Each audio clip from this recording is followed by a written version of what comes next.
feces, slept in her own blood.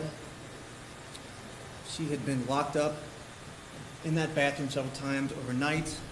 More details about the sad, violent life of a 2-year-old as her mother cries in court, facing the possibility of the death penalty. Good evening, everybody. It seemed details about the life and then death of 2-year-old Glenara Bates could not get worse, and then they did. More information came out this morning during Andrea Bradley's first court appearance since being indicted in her daughter's death. Prosecutors described the child's death as torture. Bradley faces the death penalty, but as Local 12's Deborah Dixon tells us, her attorneys already have a strategy to save her life. Andrea Bradley cried when she came into the courtroom and when she stood before the judge as injuries to her dead 2-year-old daughter were detailed. Injuries to her head, her feet, her torso, her legs. She had bite marks, lacerations, serious swelling to the face, bed sores. The jury in her death penalty trial will see photos of Glenara Bates's emaciated, beaten body. Too many wounds to count, according to the coroner. And the jury will hear about her history of bipolar disorder, depression, and reproducing. She's pregnant with her 8th child.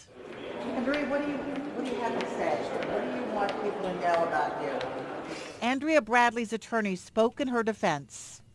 We're finding out that our client was abused as well. By Glenn Bates? Correct.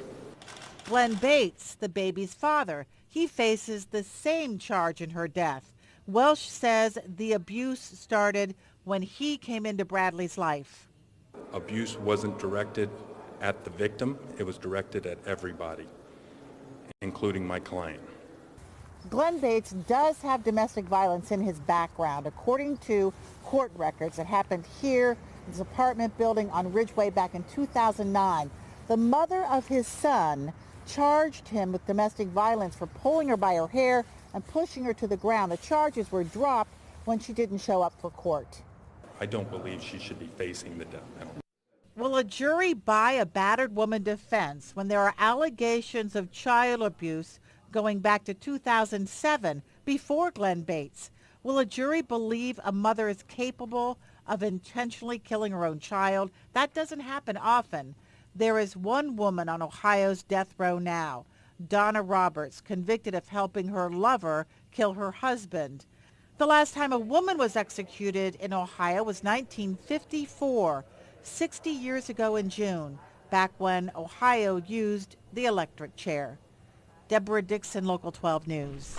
All of Bradley's other children are in foster care.